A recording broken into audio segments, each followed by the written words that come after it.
So should we get started? Yeah, is everybody good to go? Corey, are you ready? I'm ready. So yeah, we're here to talk about retake policy, but also employability skills. We're gonna introduce ourselves and then get right into it. If you have questions at any point, definitely don't hesitate. I'm Amanda Keskinen, I teach Spanish here at the high school. I'm Emily Guy, I teach social studies. Wes Burns, social studies. Stacy Hoover, also social studies. And my name is Zach Plattner. This is my room, English. And I'm gonna toss it back to Amanda, who's gonna take us through the first couple slides to do with retakes. Alright, retakes, reassessments. What are they? Why do we do them? All that good jazz. So reassessment is the ability for a student to take a concept that maybe they didn't do quite as well on the first time they took the assessment. Maybe they weren't quite prepared, maybe they thought they were prepared, and they weren't quite where they wanted to be. And they didn't do quite as well on that assessment as they wanted to. So that's where retakes and reassessments come in. For us, a goal of reassessment or a retake, depending on what you want to call it, is students having the ability to really prove their knowledge. Maybe they didn't quite get it the first time, maybe out of fault of their own, or maybe not quite understanding what was going to be asked of them. And so reassessment allows them the ability to re-demonstrate the knowledge after a process of then hopefully gaining that knowledge. So what we want our students to understand is that reassessment is not just come in, retake the test, walk out the door. It's a process. You have to come in, you have to do different things, you have to prepare yourself to be ready to then reassess and prove your knowledge. So it's not the old-fashioned, all right, I'm ready, I'm coming in, didn't do so well, oh no, all right, tomorrow I'm gonna redo it again. It's more than that, it's a process. It's about relearning, or maybe learning in a different way. So that's kind of what we are looking for with reassessment within our school. And that just kind of sums that up there. Within our building, we have 3 things that a student must do across all subject areas in order to do a reassessment. First, they have to conference with the teacher. So the student and the teacher get together, they have a conference. These look many different ways and are presented in different ways to the student. Sometimes it's an individual sit down with the teacher, sometimes it may be in a small group. But the teacher and the student are having a conversation about maybe why they weren't as successful as they could have been and ways they can improve for the future. So that is the first thing. Second thing is a learning activity. What these look like again is different depending upon what subject area you're in. But it's a learning activity to help the student to get the knowledge and to learn that skill better before they do their reassessment. And then that's the third step, is they eventually do the reassessment after the process. Now each individual department does have their own policy as to what that actually looks like, but those are the 3 mandatory things that happen for reassessment.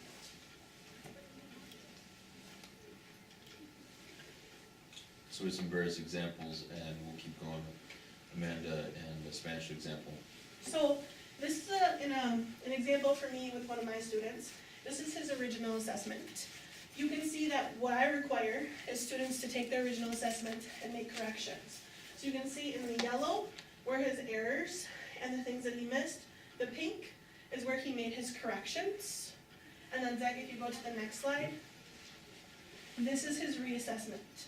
So you can see, well, there's still a couple of things there that weren't exactly correct. The learning was profound from one to the other. Way more ability to write, way more ability to process and show the skill, which in this case happens to be writing dates.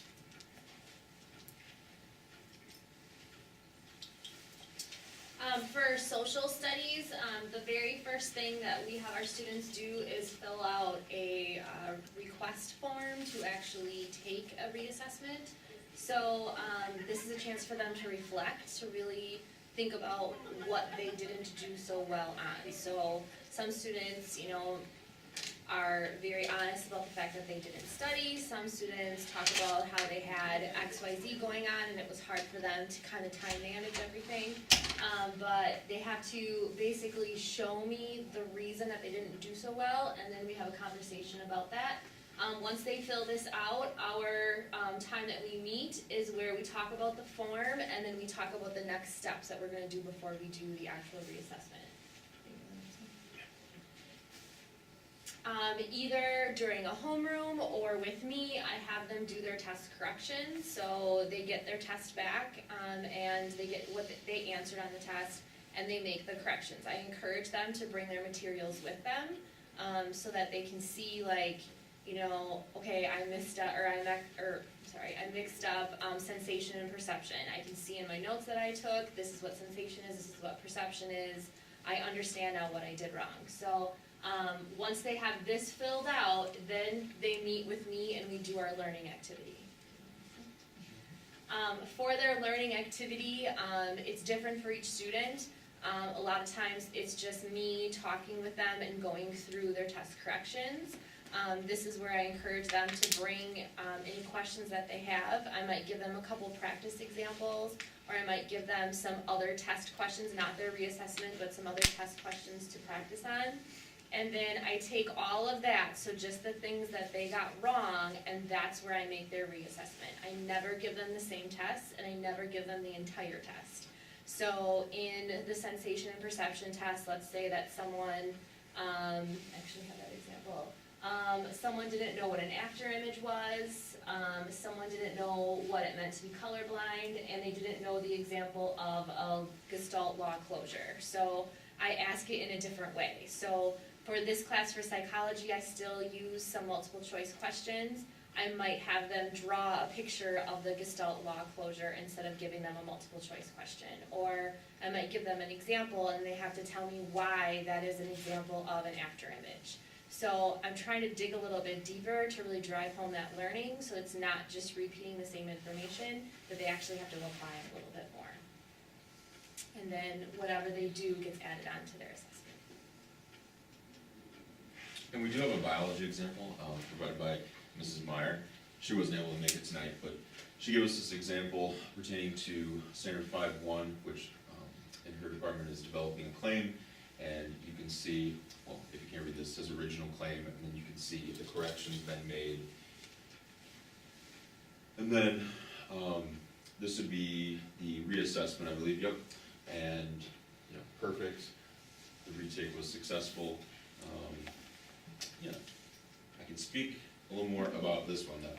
So, in this reassessment policy for the English department, you can see all the standard fare that we're expected to have building-wide.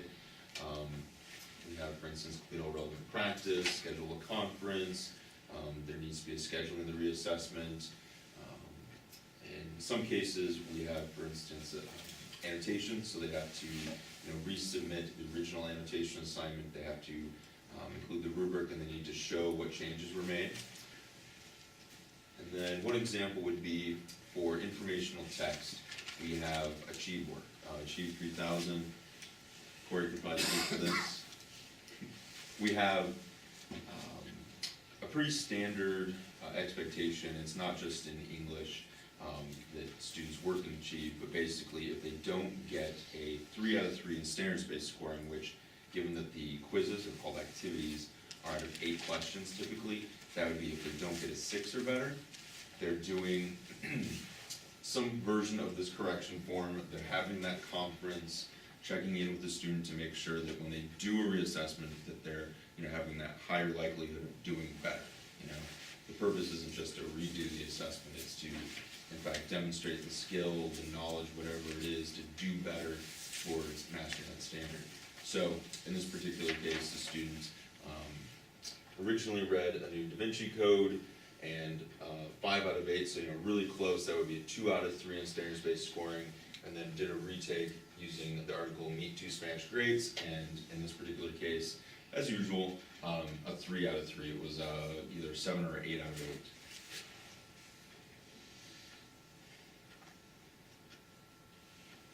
So back to you to talk about employability skills, please. Okay, so employability skills. One of the things that people ask us all the time with reassessment is, well, what about my student? They can do it right the first time versus somebody else who has to do a reassessment. So that's where our employability skills come in. Zach, do you want to flip for us? Mm-hmm. So employability skills is taking everything that used to be a part of the grade, and now it's given its own separate set of standards. So things like timeliness, things like demonstrating respect for school, positive attitude, classroom expectations, participates in classroom activities, listens to and follows directions. All of those ideas, in some way, shape, or form, used to be a part of our grades, part of your A, your B, your C, your D. We, in standards-based learning, are pulling that out of the grade completely. It's just, what can the student do? So in order to take the place of those, we're establishing our employability skills standards. At CHS, we've decided to have 2, respect and responsibility, which will contain and have to do with these ideas that you see up here, but it could also include other things as well, pertaining to a specific subject area for a specific teacher. How we're planning to assess these is with a 3 being they consistently demonstrate, a 2 being occasionally, a 1 being rarely, and an INC being incomplete. So they're not demonstrating those skills at all. One big thing with this is that it will not affect the student's GPA. So your academic scores, those go into the GPA. Your respect, responsibility, or employability skills will not. So it's just a different way for us as staff to show parents, to show the community, to show our IHEs in the future what our students are actually doing, and in some ways, what type of student they are. So that's kind of our goal with our employability skills, is to give the students and the parents and others around them the idea of where they are on those skills, soft skills, as you could say. So that's our spiel. Fire away. What kinds of questions do you guys have for us? So you're saying that like no one outside of parents are gonna see that respect and responsibility portion of their grade? As of right now, we would like it to go on the transcript. In the template, I believe this is represented in this bottom square, where it talks about their clear and effective communicator, self-directed and lifelong learner. I don't think we should be hiding this. That's my one opinion, but colleges do wanna see it, because, okay, so if I'm getting this right, what you're telling me is, if I meet a teacher, retake, reassess, do everything I need to, and I had 2s and 1s, now I worked a lot harder, I obviously learned my stuff, which I get that part of, I met the goal, I got my 3s. You did it all correct the first time around, you have 3s, we have the same GPA. And I'm sorry people don't like to compare, but this is what colleges do, they competitively look at who did better. So now, we look like we're 4.0 students, we are not the same student at all. I look like so I'm gonna get to college, and I'm gonna like, not hand stuff in on time, or think I can redo it, or do all of those not good things that used to be reflected in a grade. Like what, how are we addressing that? Yeah, how do we differentiate those kids who get there first and faster? That's my question. So I think that's an ongoing conversation. We have looked at some different options. Mr. Bratlow, where's that conversation at? I think the we have end goal decided. is to get that on the transcript.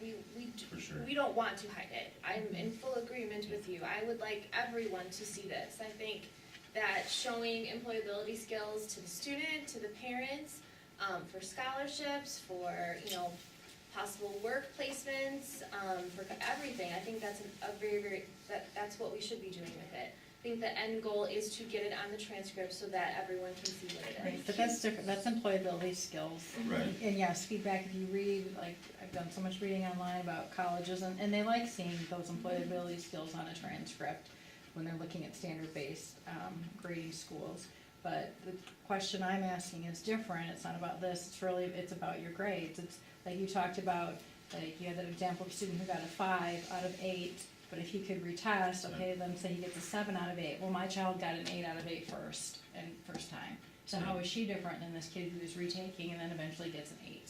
So that is what I want to understand, is how is Rachel differentiated? How is Lauren differentiated? That's what I'm concerned about. So, and I know we might not have the answers yet, but it's something we as a district need to figure that And the out. kids are talking about it, because that's the one thing in talking to my son and his kid and his friends are, this whole standard-based learning is all for lazy kids, because we don't need to study anymore. Because we are going to get to meet the teacher, they're gonna tell us what to study, they're gonna help us learn it. Why would we, I am a student who studies every night hours. As a freshman, he studied minimum of 3 hours a night, every night. but I also have one that doesn't give her. And they're gonna end up with the same grade because he can retake, he doesn't have to turn it in on time. Why would you wanna study for 3 hours a night when you can just meet with the teacher and they're gonna tell you what you need to study, what you need to learn, and you can come in tomorrow and retake it and still get the same grade as the person who studied the So- system. Two things. Number one, part of the way that we're differentiating our students is through the employability skills. So, you know, they might have, like, one student might have a 2.8, one student might have a 2.6, but we can see in the employability skills if one student has taken several times to do it, if the other student has gotten it done right away. For your point, the retake policy, like, no one wants to do it because it's a lot of work. It's not just you coming in, meeting with me, hey, this is what's gonna be on your retake, you need to know X, Y, Z, come in tomorrow and take your retake. So it's a lot of extra work that they have to do that a lot of them don't wanna do. Maybe the first time around, they might take that stance and say, oh, I'll just, you know, Cooper will give me all the answers, and then when they realize that Cooper doesn't give them all the answers and they have to do a lot of work, they don't do it the second time, is what I've noticed. I can speak to that, I have freshmen this year. And I have a class that just started this semester, and sure enough, a whole bunch of them ended up doing a retake on their first test. And now that they've actually had to walk through everything that they have to do in order to do a retake, it's been an eye-opener, because now we're into a new unit, and there is a difference in the kids doing, like, when something gets written on the board, I don't have to say, write it down, because doing that retake process was such a hassle. And I didn't give them an option in that. I mean, they're freshmen and they, you know, so you didn't study and your scores are ugly, and then they had to go through that whole retake policy. I think for some of our kids, the issue was this is new to them and they're looking at, oh, you know, we can just do a retake, so what's the difference? We did not have all of this in place at the start of the year. Because, you know, you had to adapt to the kids trying to find the least amount of work they could do. And they're starting to figure out, as Ms. Gerber said, the retakes, you are so much better off in life, right? Because if you're not gonna do it right the first time, when are you gonna do it again? And the fact that, you know, in our social studies department, it's never the same test. So it's just an abundance, it's more work for them to have to go through the retake policy. And I think as we continue with this, that attitude of, oh, I'll just do the retake, that's gonna disappear. Because it's just gonna be more convenient in your life to do it right the first time. In far as tracking these, if you're worried about how we would track employability skills, our grade book is set up so, you know, if a student's late, I put a little click and I get a red box on my screen. So when I go ahead and you as parents look at it, you're gonna see your son or daughter's grade. And if there's a whole bunch of red boxes, well, that's late work. You see a string of red boxes, you know on the employability skill, that's not gonna look good. There's your accountability. So what's preventing the employability skills from getting on the transcript? Why aren't you putting it on?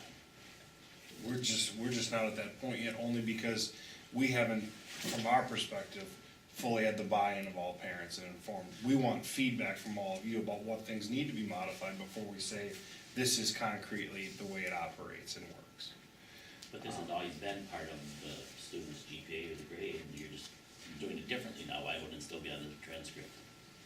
It absolutely needs to be, without a question. And I think if in the you're asking me. past, like, we're kind of teasing them out, if that makes sense. So in the past, you know, part of why someone maybe got a C on something is because it was late, or because they were talking the entire time during their group work, or something like that. So instead of giving them points for those types of behaviors, we're teasing it out, and then we're showing you what their behaviors are, but we're not assessing them, we're just assessing their work, if that makes sense. What they know and can do, their academic skills, not their behavior. So you'll get the feedback, you'll just get it in a more clear and concise way. You'll get their academic score, what can they do, and what do they know? That's their academic score. And then they will also get an employability skill. That is their classroom behaviors. That is their timeliness. So it's actually more communicative to you as a parent and to an IHE in the future that this is what they know, this is what they can do, this is what type of student they are. It's more communicative in that way. I might have lost it for a minute, let me try it. One of them was on the reassessment, like, if you're finding, I'm glad, if you're gonna reassess, you make it a lot of work for them to do it. However, if I understand correctly, one of the goals of standards-based learning is to not just go, well, these people got D's and F's and they just keep puddling along. Like, we want everybody to eventually meet these standards, which is why we give time to reassess. If a lot of students are going, well, that's too much work, I'm not gonna do it. As a big picture, are we really, truly that much better off than we were the old way? And my second thing is, if this is still in talks about employability skills, and it sounds like people think it's important and it should be on there in some way, and I think you kind of mentioned before, like, this is already in motion. Like, unfortunately, our kids are gonna be the kids you're figuring out what you're gonna do, and maybe by the time your little Elena gets up here, then they'll go, we got it all figured out. I'm not, I know I sound like I'm really against this, which I just feel like there are too many unanswered questions, and our kids are the guinea pigs for it. And that makes me college really panels uptight. could only tell us one school that's using it. Of all of the transcripts, when you asked, he said like one school. So are we really doing the right thing by being the first ones and not really having all these questions answered? He actually said, from standards-based learning, I think we're gonna need to work as a college to figure out, I wrote it down, how do we help, if students are standard-based learning, how do we then help them be successful in college? Isn't your whole point of being in high school, in middle school, in our educational system to get our students ready for the next step? Not go, No, well, you it's learned it totally one way and now, Totally different. welcome to college, it's totally different.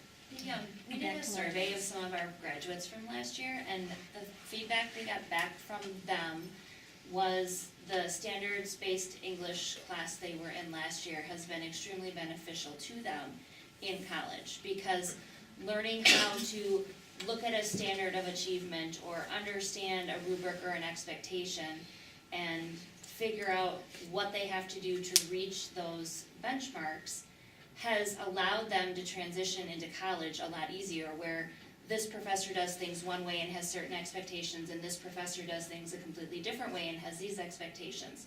So the feedback from them was that the work they did that was SBL based was a huge help to them as they transition. So, I mean, that's just surveys that we had asked some students to give us some feedback, knowing they were students who did their entire English course that way.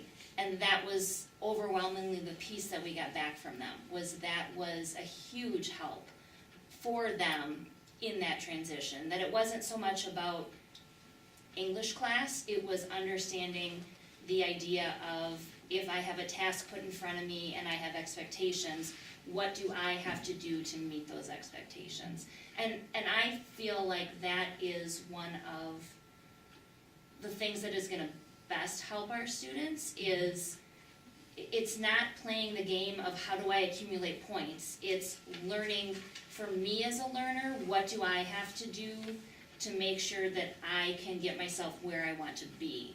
And that's what I think our kids are gonna take with them, and no matter where they go. Specific to the comment from the gentleman from Ripon, I think that finally the institutes of higher education are beginning to care about kids and wanting them to be retained. Because before, as you may be well aware, it was sink or swim, you're wasting your own money. And you're gonna pay for those credits. And from my perspective, I think that they're finally realizing that that does nobody any good. The product isn't as good as that they're putting out for employers, and they're losing out on four-year graduates and that tuition. So they're finally getting the realization that we should actually care about kids and their success. I think we do, and I think we care to, I mean, yes, there's a grade you have to make, and yes, if you don't make a certain grade, you're 2.0 below, you're not gonna get your degree from that school. But I would argue that I think schools have cared a lot about this, and schools constantly, retention is like, I was just in a meeting today, and retention is always an issue. Every school cares about can we keep our people? What can we do to help them out if we're not hitting what we need to hit? So I don't think it's that they didn't care. I would just add to with retakes, I think one thing that I am proud of as a teacher is when I have a student who had a basketball game that night that didn't get home until 10:30 at night, that just couldn't get that extra time to ace that test, but comes to me and says, Mrs. Guy, I didn't get this, I want to learn it and I want to do better. And I think that too, I see that aspect of retakes as being just another thing that adds rigor to these students. And for the ones that do go through that process to take the retake, which is a cumbersome process, it shows me as well that they see that that's worth it. And they see the gain that they can have, not only in their learning, but also in their perseverance and their rigor. And I feel like that is a trait that I would have wanted more of in college. Yeah, well said.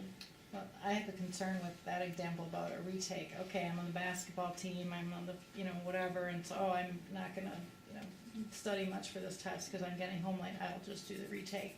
Well, maybe my daughter had something going on that night, she stayed up really late and she aced that test the first time. Yep. And now this kid comes back and he then eventually scores and gets a 3. How is my child differentiated?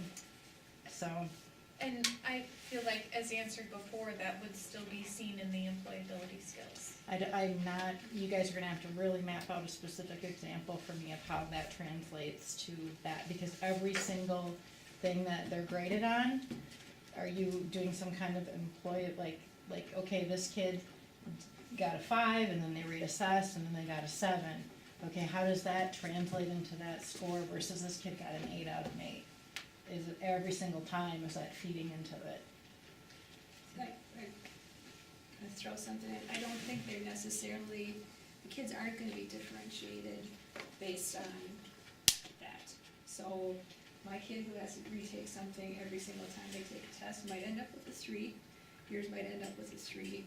When it comes time to take an ACT, my kid might not have as high of a score as yours who, gets it quicker. My concern would be not being differentiating, maybe that child, how are you gonna push that child more? So that child is still getting a 3, but is still being pushed, more, I guess is how I would look at it.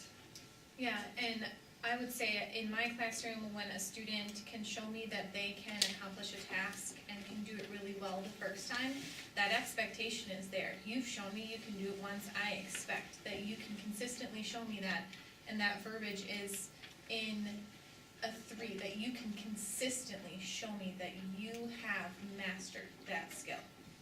And just like we differentiate for students that might need a little extra help, we also differentiate for students who are on the top too. So, each of us could probably give examples. I know in the past, in one of my history classes, I had like a group of 8 students who were just consistently, performing very, very well on every single assessment, scoring very, very high. So I actually kind of created a class within a class for them. So they were doing things above and beyond what the other students were doing in the class. So, as teachers, like, our number one goal is to see our students succeed. Like, we want to see our students succeed. And we know that some might need a little extra guidance, they might need that little extra push, but we also know we don't want someone on the top to just kind of feel comfortable there and say, well, I don't have to do as much. We want to see them grow. We want to see every single student grow to their full and max potential. So there's always that differentiation ability. Yeah, what I've been having to hit really hard with my freshmen, that's, I have 2 sections, English and I, they're the ones I'm piloting experience-based learning with, is simply to view retakes as an opportunity to essentially develop not only the perseverance, but also just this ability to not settle, like if they get a 1 or a 2. For some kids, they think that's okay, which is completely unacceptable. They need to not only realize that there is an opportunity there, but they have to want to go get it. And so we're not trying to put obstacles in their way. We're trying to, with our reassessment policy, not just give them another test. We want them to learn the skill, the concept. We want them to, when they retake it, not just get a 3, we want them to get it. We want them to earn a 3 because they actually developed their understanding. They hit the standard consistently, and they are actually developing a lifelong skill of learning and perseverance and all of that. Yeah, in addition, with what Zach was just saying, they're taking the initiative in their learning by doing that reassessment, by taking the time to come in. They have to, for many of our retake policies, they have to come in for multiple meetings. So they have to make a meeting and attend a meeting. That's a life skill. They have to take the initiative to put in the extra work in their own learning within that reassessment. So it's building of not just knowledge, but those life skills as well. In addition, time management. They have to figure out A, B, C, D.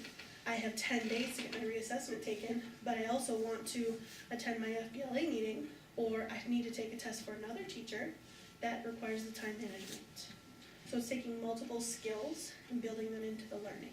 And what better way to show that than in college, when you have an opportunity to take a 2 o'clock nap, or to hang out with your friends? I mean, that life skill of time management, and sending an email to your professor, and going to their office hours, I feel like that is also seen in the skills that are being gained. Yeah, and I think in a moment we should probably move next door for the final session, which can essentially be a continuation of this. Yeah, it's Q&A, right? But we are ultimately in a piloting process, and I get where you're coming from, I really do. Like, we have, teachers here who, for instance, Stephanie over here, who has students in this school.